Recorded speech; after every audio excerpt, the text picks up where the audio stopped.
ایک بہترین زبردست دعا جس سے دین بھی درست ہو جائے، دنیا بھی درست ہو جائے، آخرت بھی بہتر ہو جائے، زندگی قیمتی بن جائے اور موت راحت بن جائے۔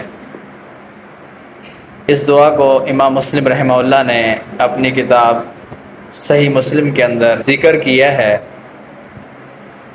اللہم اصلح لی دینی الذی هو عصمت امری وأصلح لي دنياي التي فيها معاشي وأصلح لي آخرتي التي فيها معادي واجعل الحياة زيادة لي في كل خير واجعل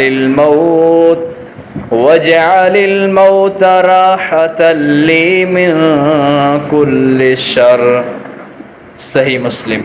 ترجمہ: یا اللہ میرے اس دین کو درست فرما دیجئے جو میرا بچاؤ ہو، اور میری اس دنیا کو درست کر دیجئے جس میں میرا معاش ہے، اور میری اس آخرت کو درست فرما دیجئے جس میں مجھے لوٹ کر جانا ہے، اور زندگی کو میرے لیے ہر خیر میں اضافے کا ذریعہ بنا دیجئے، اور موت کو میرے لیے ہر شر سے راحت کا ذریعہ بنا دیجئے۔